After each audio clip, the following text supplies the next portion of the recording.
결혼식장은 조용했습니다. 하객은 단 3명뿐이었어요. 신부 서유는 하얀 드레스를 입고 울고 있었습니다. 눈물이 베일을 적셨죠.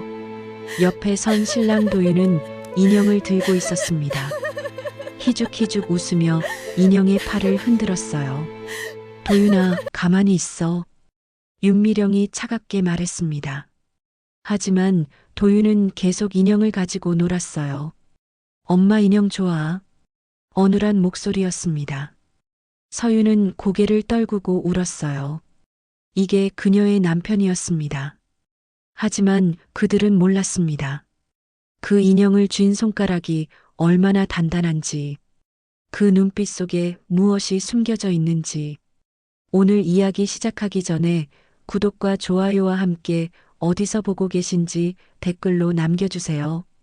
그럼 이야기 시작하겠습니다. 새벽 5시의 병원 복도는 언제나 고요했습니다. 간호조무사 한서윤은 수액 스탠드를 밀며 천천히 걸었습니다. 32살의 그녀 얼굴엔 나이보다 깊은 피로가 서려 있었죠. 아버지의 뇌경색은 예고 없이 찾아왔습니다. 수술비만 1억이 넘었어요. 그리고 동생의 심장판막 수술까지 겹쳤습니다.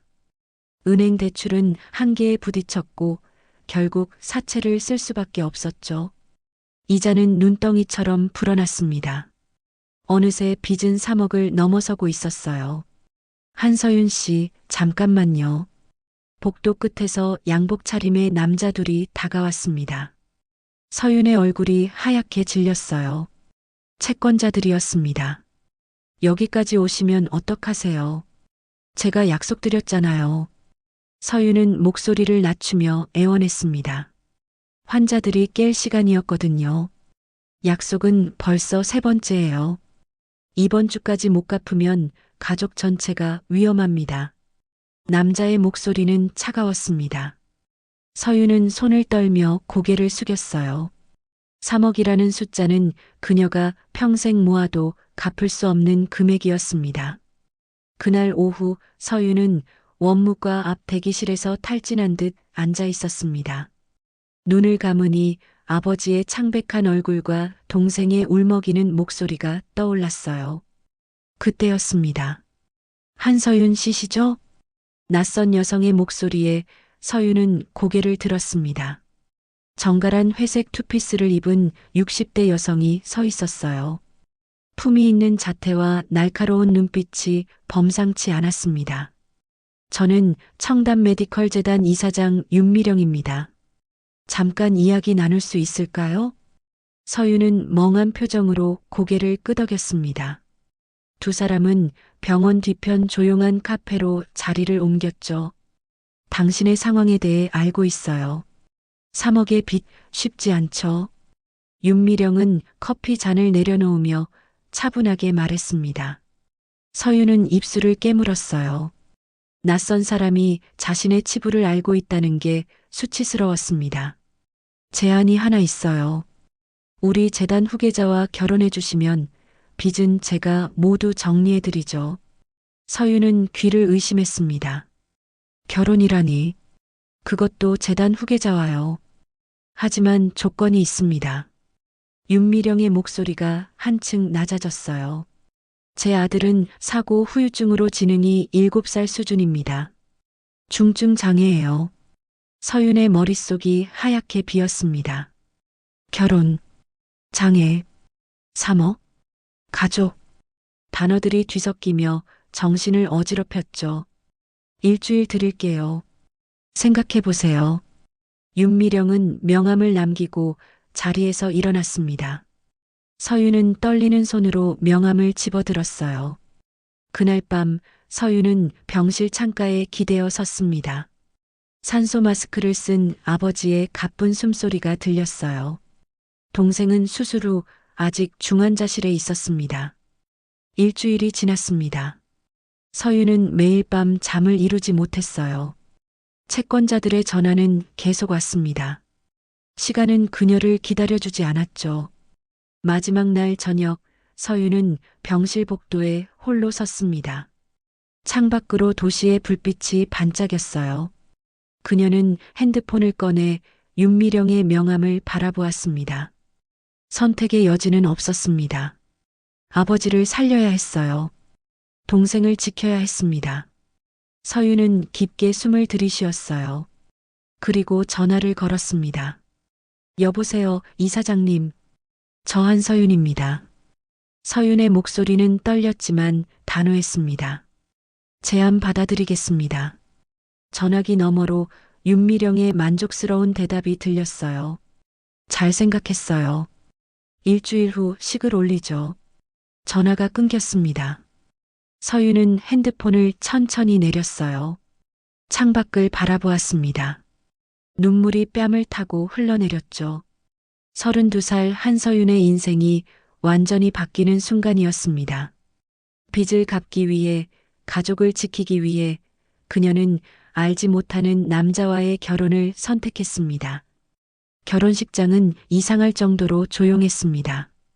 하객은 단 3명뿐이었어요. 윤미령과 집사, 그리고 변호사였습니다. 신부 서유는 하얀 드레스를 입고 서 있었습니다. 베일 아래로 눈물이 흘러내렸어요. 손에 든 작은 부케가 떨렸습니다. 옆에 선 신랑 도윤은 휠체어에 앉아 있었습니다. 손에는 곰 인형을 들고 있었어요. 희죽희죽 웃으며 인형의 팔을 흔들었습니다. 도윤아, 가만히 있어. 윤미령이 차갑게 말했습니다. 하지만 도윤은 계속 인형을 가지고 놀았어요. 엄마 인형 좋아. 어눌한 목소리였습니다. 서윤은 고개를 떨구었어요. 이게 그녀의 남편이었습니다. 36살 성인 남자가 인형을 가지고 노는 모습, 줄에는 없었습니다. 변호사가 혼인신고서를 확인하고 도장을 찍었어요. 그게 전부였습니다. 결혼식이라 부르기도 민망한 절차였죠. 이제 부부입니다.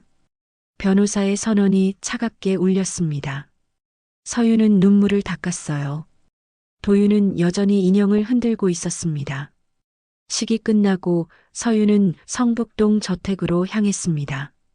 윤미령의 차를 따라 도윤을 태운 별도 차량이 움직였어요. 저택은 웅장했습니다. 높은 담장과 잘 다듬어진 정원이 위압적이었죠. 서윤은 가방 하나만 들고 현관에 섰습니다. 들어오세요.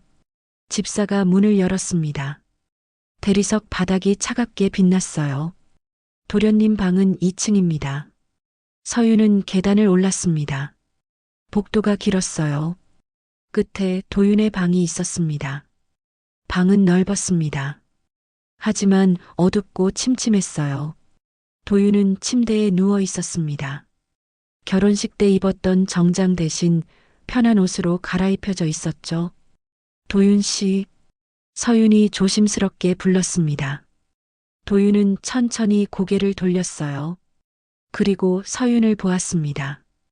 그 순간 서윤은 멈칫했습니다. 도윤의 눈, 아이 같다고 했지만 뭔가 달랐어요. 시선이 또렷했습니다. 하지만 곧 도윤은 다시 고개를 돌렸습니다. 엄마라고 작게 속삭였어요. 저녁 식사 시간이었습니다. 서윤은 도윤의 휠체어를 밀어 식당으로 갔어요. 윤미령이 이미 자리에 앉아 있었습니다. 식사 도와드려야죠. 혼자는 못 먹으니까. 윤미령의 말은 명령이었습니다. 서윤은 고개를 끄덕이고 도윤 옆에 앉았어요. 집사가 죽 한 그릇을 가져왔습니다. 서윤은 숟가락을 들었어요. 죽을 떠서 도윤의 입에 가져갔습니다. 도윤은 천천히 입을 벌렸습니다. 어린아이처럼 서툴게 삼켰어요. 하지만 서윤은 이상한 걸 느꼈습니다. 도윤의 손을 보았어요. 길고 단단한 손가락. 마디가 선명했습니다. 7살 아이의 손이 아니었죠. 성인 남자의 손이었습니다.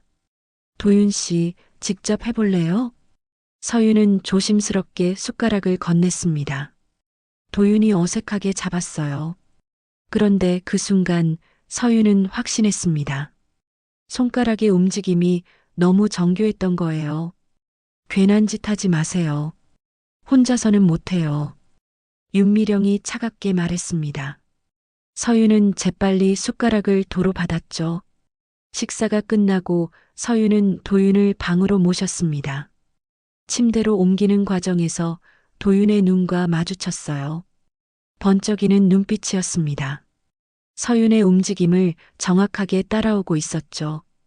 7살 아이의 눈이 아니었습니다. 진짜 7살 지능이 맞나? 서윤은 속으로 중얼거렸습니다. 하지만 확신할 수 없었어요.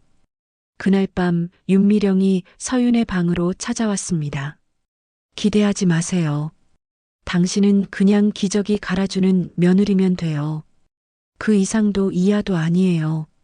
모욕적인 말이었습니다. 서윤은 고개를 숙였어요. 참을 수밖에 없었습니다. 네, 어머님. 윤미령이 나간 후 서윤은 침대에 앉았습니다. 창밖을 바라보았어요. 어둠 속에 저택의 그림자가 드리워져 있었습니다. 결혼식에서 인형을 들고 놀던 도윤. 그런데 그 손가락은 왜 그렇게 단단했을까요? 눈빛은 왜 그렇게 또렷했을까요? 서윤은 알 수 없는 불안감에 휩싸였습니다. 이 집에는 분명 무언가 숨겨진 비밀이 있었어요. 밤 10시가 넘었습니다. 서윤은 도윤의 방문 앞에 서 있었어요. 손에는 작은 트레이가 들려 있었습니다. 그 위에 주사기와 투명한 앰플 하나가 놓여 있었죠. 1시간 전 윤미령이 서윤의 방으로 찾아왔었습니다. 이거 도윤이한테 놔주세요. 윤미령은 냉장 보관된 앰플을 건네며 말했어요. 발작 막는 약이에요. 오늘 같은 날은 더 많이 놔야 해요. 서윤은 앰플을 받아들었습니다. 차가운 유리 촉감이 손바닥에 전해졌어요. 간호조무사로 일하며 수없이 다뤄본 앰플이었지만 이상하게 손이 떨렸습니다. 오늘 같은 날이요?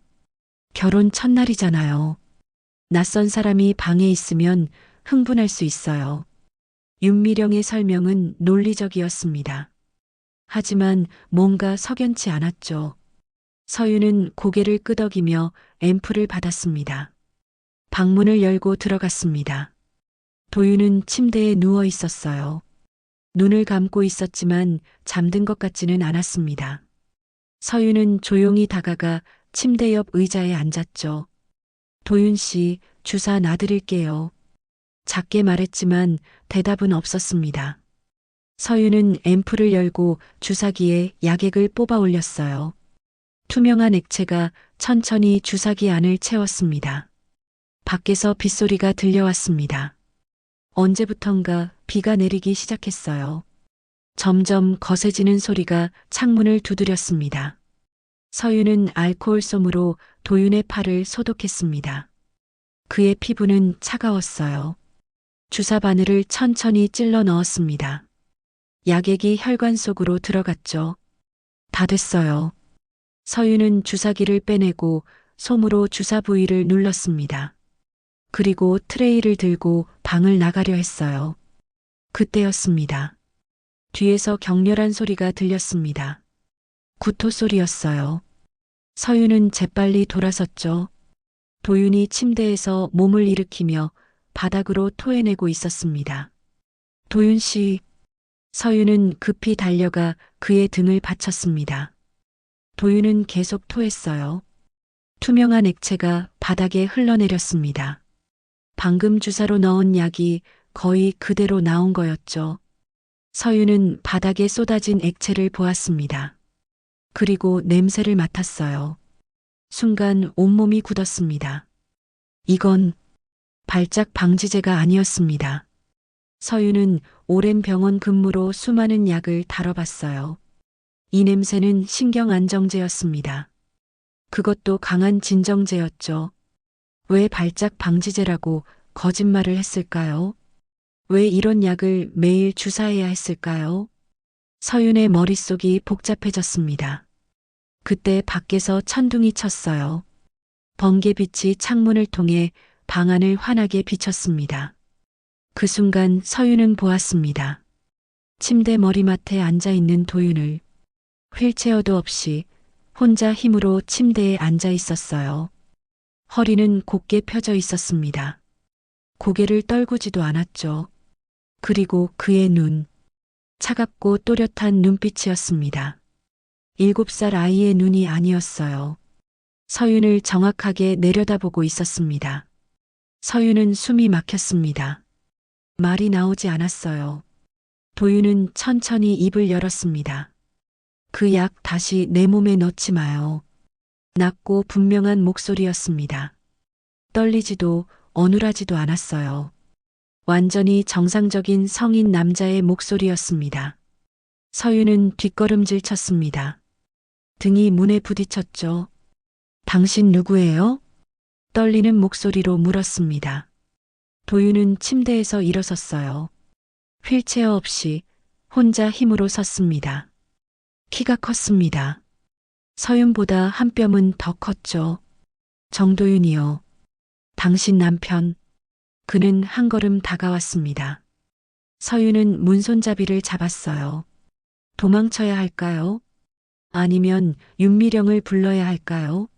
무서워하지 마세요. 해칠 생각 없어요. 도윤의 목소리는 차분했습니다. 하지만 그의 눈빛은 여전히 냉랭했어요. 그럼 7살 지능이라는 건 거짓말이에요. 전부 연기예요. 도윤은 창가로 걸어갔습니다. 완벽하게 정상적인 걸음걸이였어요. 그는 빗줄기를 바라보며 말을 이었습니다. 그 주사 때문에 제정신을 유지하기 힘들어요. 맞으면 정말로 아이가 돼요. 멍해지고 생각이 안 나고 몸을 가눌 수가 없어요. 서윤은 벽에 기댄 채 그의 말을 들었습니다. 믿을 수 없었어요. 아니, 믿고 싶지 않았습니다. 왜 이런 걸 하는 거예요? 그건 나도 몰라요. 도윤은 고개를 돌려 서윤을 보았습니다. 하지만 당신이라면 알아낼 수 있을 거예요. 천둥 소리가 다시 울렸습니다. 서윤은 문을 열고 방을 나왔어요. 복도를 뛰어 자신의 방으로 돌아갔습니다. 문을 닫고 등을 기댔죠. 숨이 거칠게 나왔습니다. 손이 떨렸어요. 도윤의 눈빛이 계속 떠올랐습니다.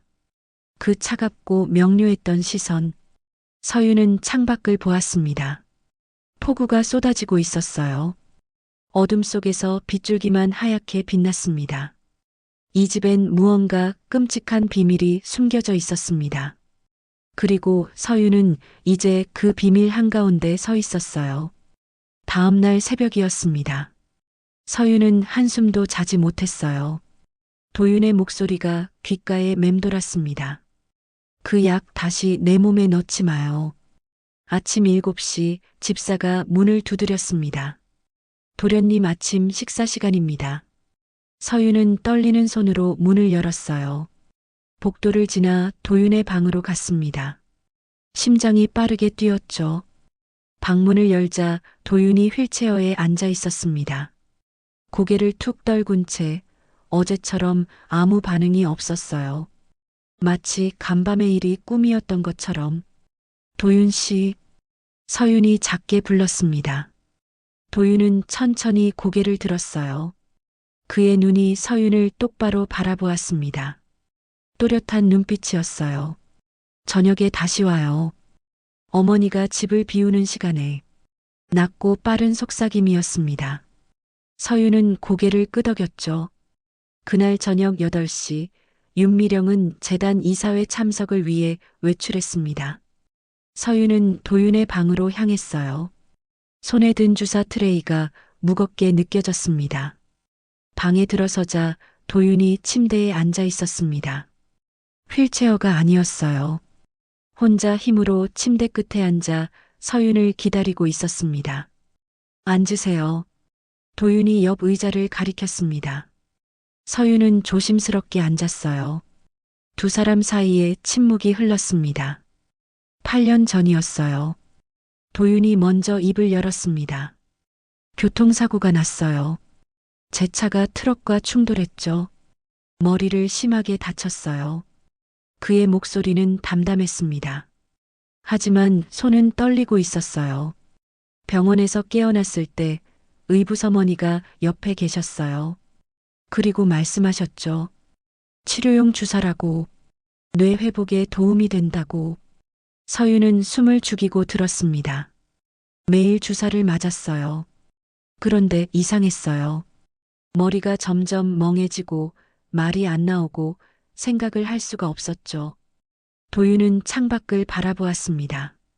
6개월쯤 지났을 때 우연히 주사를 거부한 날이 있었어요. 토를 해서 약이 몸 밖으로 나갔죠. 그날 밤 정신이 돌아왔어요. 처음으로 선명하게 생각할 수 있었어요. 그럼 그때부터, 네, 그때부터 알았어요. 내가 당하고 있는 게 뭔지. 도윤의 목소리에 분노가 섞여 들어갔습니다. 강력한 신경 차단제였어요.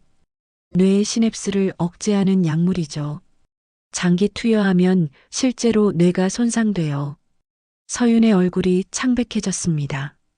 왜 그런 짓을? 재단이요. 도윤은 쓰게 웃었습니다. 청담 메디컬 재단. 제 친아버지가 세운 곳이에요.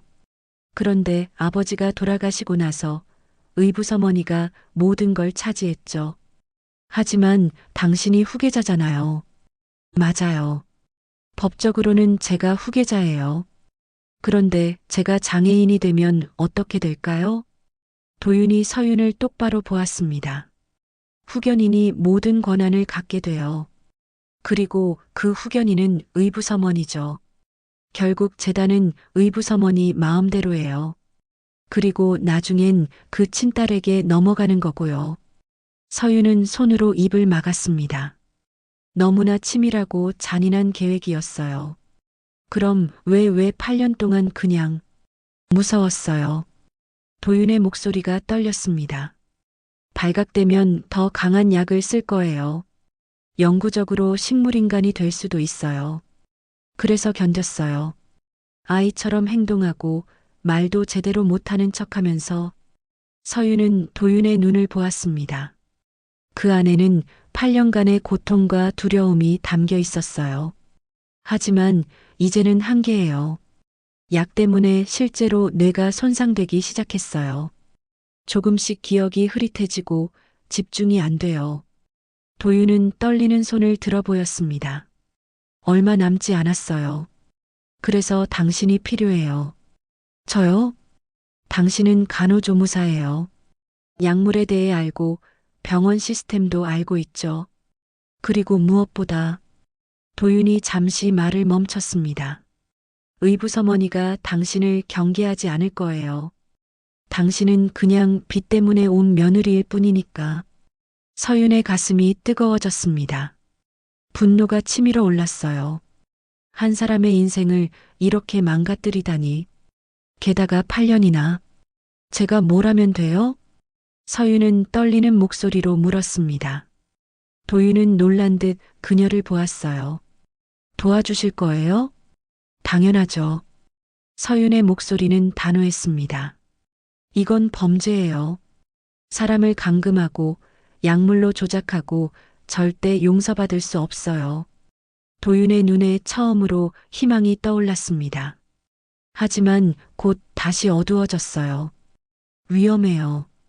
의부서머니는 무서운 사람이에요. 당신까지 위험해질 수 있어요. 괜찮아요. 서윤은 도윤의 손을 잡았습니다. 차갑고 떨리는 손이었어요. 이미 여기 들어온 이상 전 당신 편이에요. 그때 복도에서 발소리가 들렸습니다. 두 사람은 재빨리 자리에서 일어났어요. 도윤은 다시 휠체어에 앉았습니다. 고개를 떨구고 눈을 감았죠. 서윤은 주사 트레이를 들고 문 쪽으로 갔습니다. 문이 열렸어요. 윤미령이 서 있었습니다. 주사 놨어요? 차가운 질문이었습니다. 서윤은 고개를 끄덕였어요. 네, 어머님. 방금 났습니다.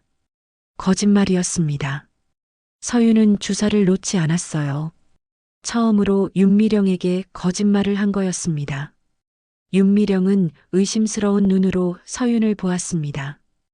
하지만 아무 말 없이 방을 나갔죠. 서윤은 복도에 홀로 섰습니다. 어둠이 그녀를 둘러쌌어요. 이제 돌아갈 곳은 없었습니다. 서윤은 싸움을 선택했고 그 순간부터 적의 한가운데 서게 된 거였죠. 그날 밤부터 서윤과 도윤의 비밀 공조가 시작되었습니다. 윤미령이 건네는 주사를 받아든 서윤은 도윤의 방으로 갔어요. 그리고 조용히 약액을 버렸습니다. 대신 생리식염수를 주사했죠. 일주일이 지났습니다. 도윤의 손가락에 조금씩 힘이 돌아왔어요. 숟가락을 쥘 수 있게 되었습니다. 서윤은 그 변화를 조심스럽게 지켜봤죠. 2주가 지나자 도윤은 휠체어에서 일어설 수 있었습니다. 비틀거렸지만 몇 걸음 걸었어요. 서윤은 그의 팔을 붙잡으며 눈물을 참았습니다. 한 달이 지났습니다. 도윤의 발음이 또렷해졌어요. 엄마라고만 반복하던 입술에서 완전한 문장이 나왔습니다. 서윤은 그 목소리를 들으며 가슴이 뜨거워졌죠. 어느 날 밤이었습니다. 도윤이 창가에 서서 밖을 바라보고 있었어요. 서윤이 다가가자 그가 천천히 말했습니다. 당신이 처음이었어요. 날 사람 취급한 사람이. 서윤은 도윤의 옆에 섰습니다. 그의 옆 얼굴이 달빛에 비쳤어요. 8년 동안 전 짐승이었어요. 먹이고 씻기고 기저귀 갈아주는 대상. 그 이상도 이하도 아니었죠. 도윤의 목소리가 떨렸습니다. 하지만 당신은 달랐어요. 내 눈을 봐줬어요. 내 말을 들어줬고요. 서윤은 아무 말도 할 수 없었습니다. 그저 도윤의 손을 꽉 잡았어요. 그날 밤 서윤은 홀로 방에 앉아 있었습니다.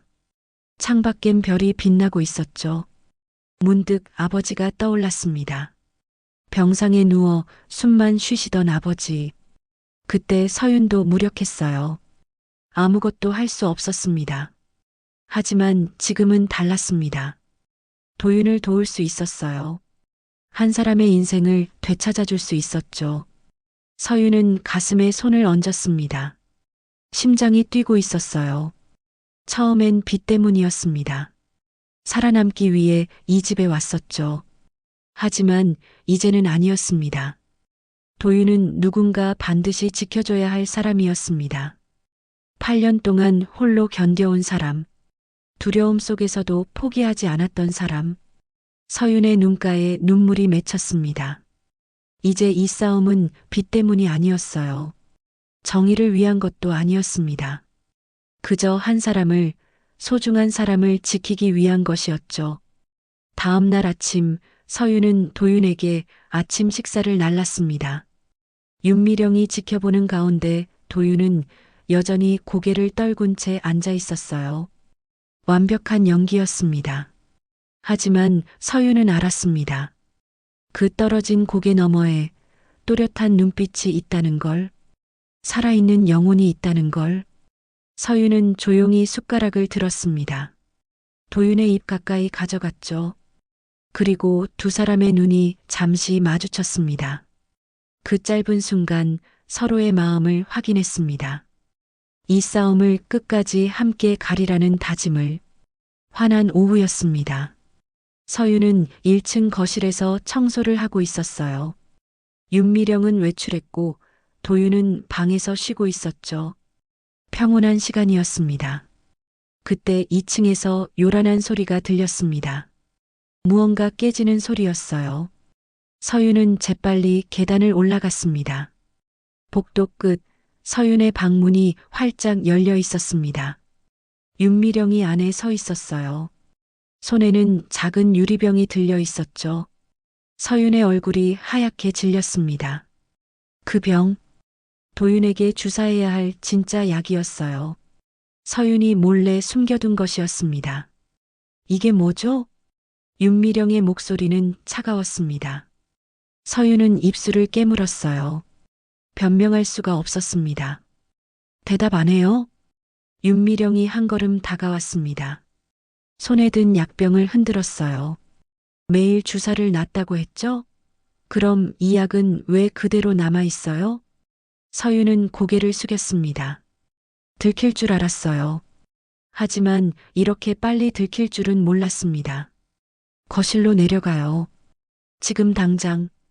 윤미령의 명령은 단호했습니다. 서윤은 떨리는 다리로 계단을 내려갔어요. 윤미령이 뒤따라왔습니다. 거실에서 윤미령은 소파에 앉았습니다. 서윤은 그 앞에 섰죠. 마치 범죄자처럼. 내가 감히 우리 재단을 속여? 윤미령의 목소리가 거실에 울렸습니다. 3억짜리 빚쟁이 주제에 감히 나한테 거짓말을 해? 서윤은 주먹을 꽉 쥐었습니다. 모욕적인 말이었지만 참을 수밖에 없었어요. 넌 계약을 어겼어요. 도윤이한테 약을 제대로 주사하지 않았죠. 윤미령은 천천히 일어섰습니다. 너 같은 건 감옥에나 가야 해. 사기죄로 고소할 거예요. 서윤의 눈이 커졌습니다. 감옥이라니. 어머님, 제발. 짐 싸요. 당장 이 집에서 나가.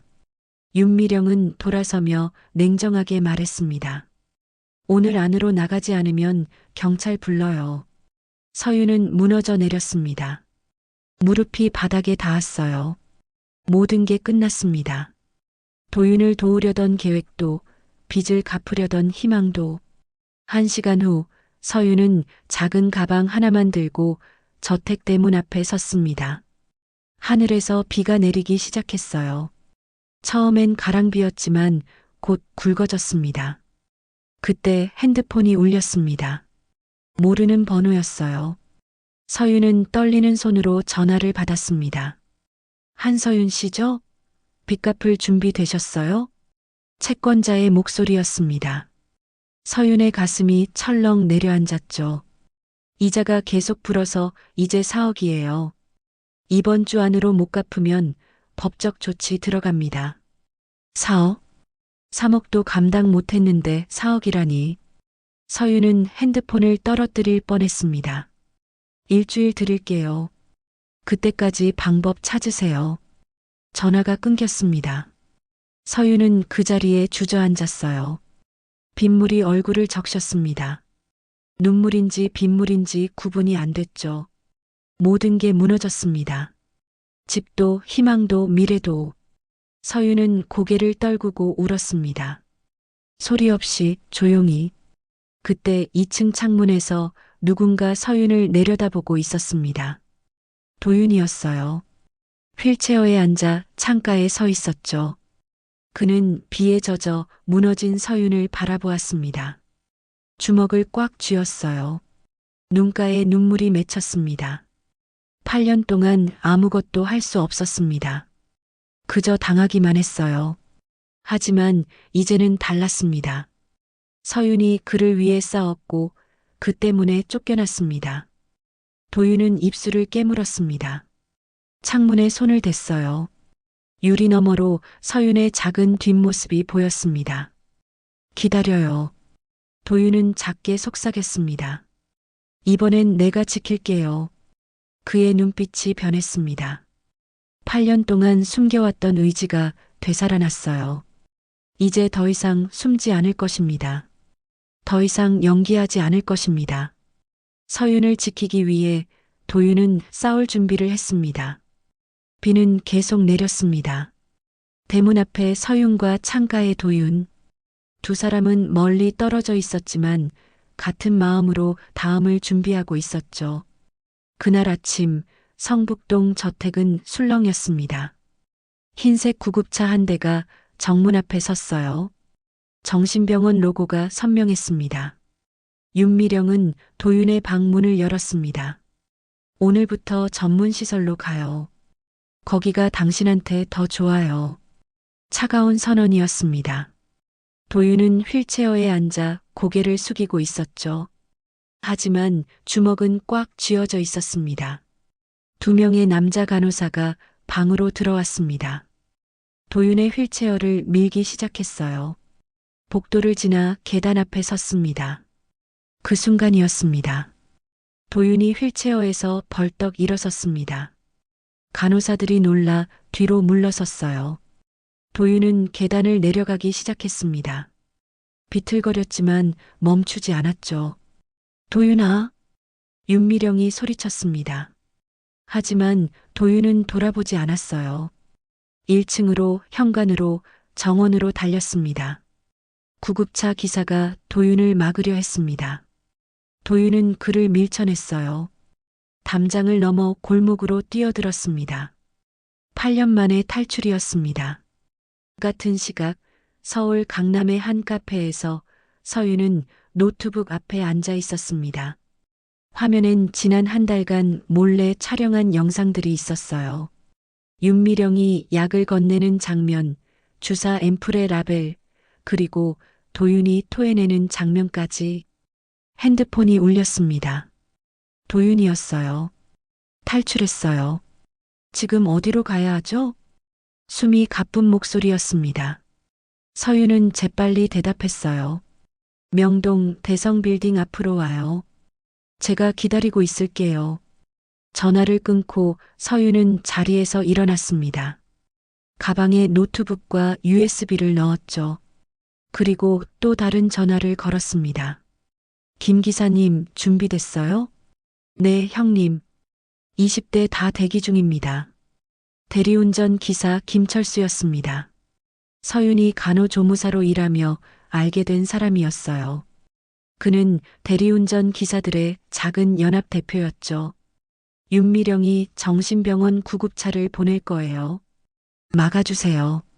걱정 마세요. 우리가 도로를 틀어막을게요.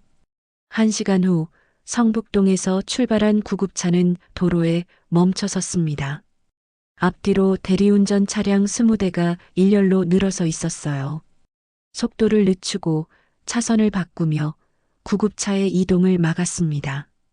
윤미령은 차 안에서 전화를 걸었죠.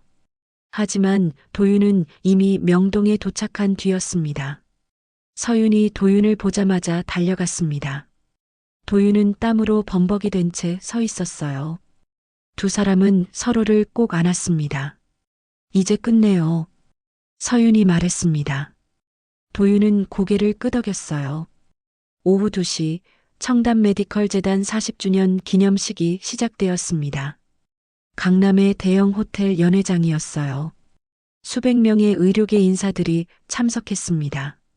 무대 위에서 윤미령이 연설하고 있었습니다. 청담 메디컬 재단은 앞으로도 최고의 의료 서비스를 제공할 것입니다. 박수 소리가 울렸습니다. 그때 연회장 문이 열렸어요. 도윤이 걸어 들어왔습니다. 서윤이 그의 옆에 있었죠. 사람들이 웅성거렸습니다. 윤미령의 얼굴이 굳었어요. 도윤은 천천히 무대로 걸어갔습니다. 계단을 올랐어요. 마이크 앞에 섰습니다. 저는 정도윤입니다. 청담 메디컬 재단 선대 이사장의 아들이에요. 연회장이 조용해졌습니다. 모두가 도윤을 바라보았어요. 여러분은 제가 7살 지능의 장애인이라고 알고 계실 겁니다. 도윤의 목소리는 또렷했습니다. 하지만 그건 거짓이었습니다. 저는 정상입니다. 의부서머니가 만든 거짓이에요. 연회장이 술렁였습니다. 윤미령이 무대로 뛰어 올라왔어요. 당장 내려와. 지금 무슨 짓을 하는 거야? 하지만 서윤이 무대 옆에서 노트북을 조작했습니다. 대형 스크린에 영상이 재생되기 시작했어요. 윤미령이 약 앰플을 건네는 장면, 주사기의 라벨, 신경차단제라고 쓰인 약품명, 그리고 도윤이 토하며 고통스러워하는 모습. 8년 동안 의부서머니는 저에게 강력한 신경차단제를 투여했습니다. 제 지능을 억제하고 장애인으로 만들기 위해서요. 도윤의 목소리가 연회장에 울렸습니다. 목적은 재단 장악이었어요. 제가 무능력자가 되면 모든 권한이 후견인인 의부서머니에게 넘어가니까요. 사람들이 윤미령을 바라보았습니다. 윤미령은 창백한 얼굴로 고개를 저었어요. 거짓말이야. 도윤이가 정신이 온전치 않아서. 그때 연회장 뒷문이 열렸습니다. 검찰 수사관들이 들어왔어요. 압수수색 영장을 들고 있었습니다. 윤미령 이사장님, 약물 투여 혐의로 동행해 주셔야겠습니다. 수사관이 차분하게 말했습니다. 윤미령은 뒤로 물러섰어요. 하지만 갈 곳이 없었습니다. 아니야, 이건 오해야. 윤미령의 목소리가 떨렸습니다. 수사관들이 그녀에게 다가갔죠. 수갑이 채워졌습니다. 연 회장은 숨죽인 채 그 장면을 지켜보았습니다. 윤미령이 끌려나가는 모습을, 8년 동안 재단을 지배했던 여자가 무너지는 순간을. 도윤은 무대 위에 섰습니다. 서윤이 무대로 올라와 그의 옆에 섰어요. 두 사람은 손을 잡았습니다. 연 회장의 박수가 터져 나왔습니다. 작게 시작된 박수가 점점 커졌어요. 진실이 승리한 순간이었습니다. 석 달이 지났습니다. 청담 메디컬 재단은 조용히 새 질서를 찾아가고 있었어요. 도윤은 정식 후계자로 복귀했습니다. 이사회는 만장일치로 그를 선임 이사로 임명했죠. 첫 출근 날 도윤은 휠체어 없이 재단 본관에 들어섰습니다. 직원들이 고개를 숙여 인사했어요. 8년 만에 돌아온 진짜 후계자였습니다. 도윤이 가장 먼저 한 일은 서윤의 빚을 정리하는 것이었습니다. 4억의 빚은 하루 만에 사라졌어요.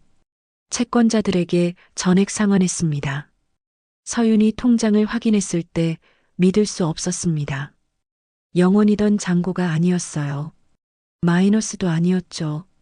그저 깨끗한 0원. 빚이 없는 삶이었습니다. 이제 당신 인생은 당신 거예요. 도윤이 조용히 말했습니다. 서윤은 눈물을 흘리며 고개를 끄덕였어요. 일주일 후 서윤은 재단 산하 재활병원 간호사로 정식 채용되었습니다. 더 이상 간호조무사가 아니었어요. 정규직 간호사였죠. 한서윤 간호사님, 환자분이 기다리세요. 동료가 부르는 소리에 서윤은 미소 지었습니다. 한서윤 간호사. 그 호칭이 낯설지만 좋았어요. 봄이 왔습니다. 재단 정원에 벚꽃이 피었어요. 도윤과 서윤은 나란히 벤치에 앉아 있었습니다. 따뜻한 햇살이 두 사람을 비췄죠. 서윤 씨. 도윤이 주머니에서 작은 통을 꺼냈습니다.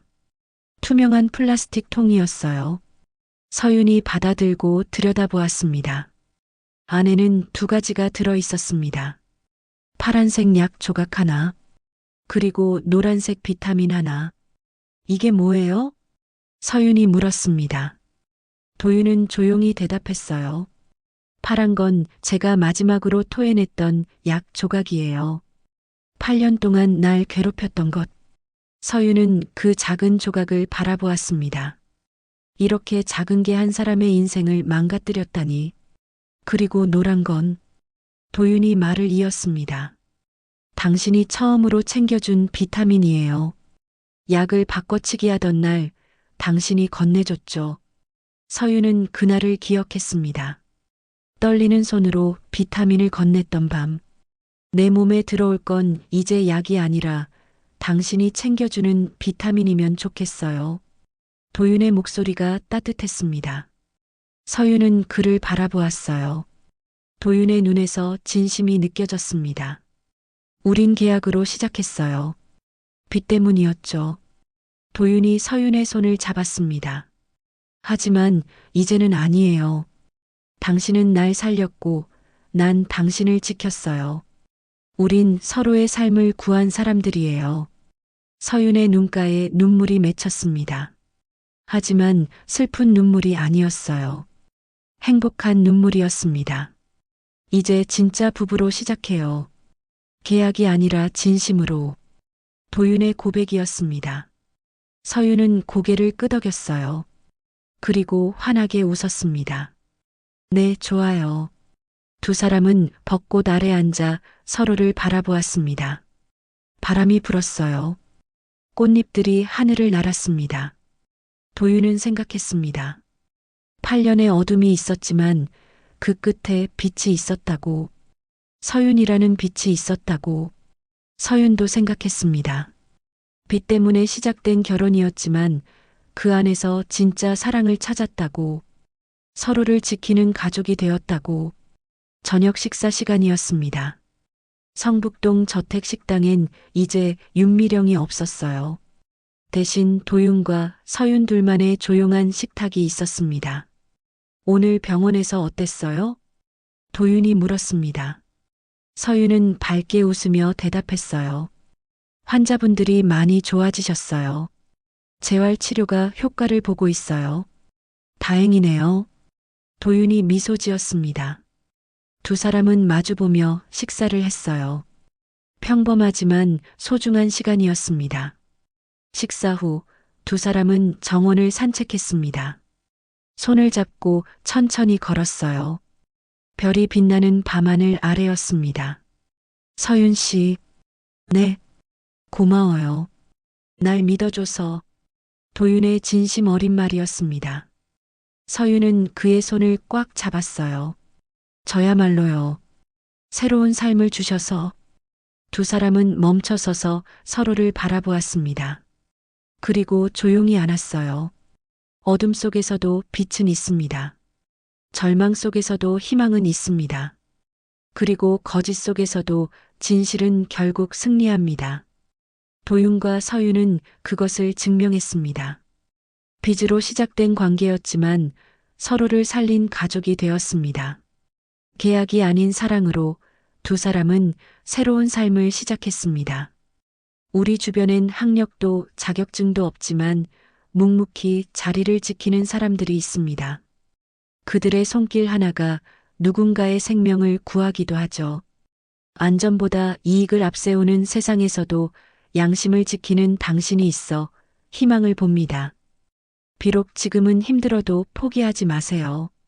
진실은 결국 빛을 보고 정의는 승리합니다. 당신도 누군가의 영웅입니다. 그럼 지금까지 비비스톤이었습니다.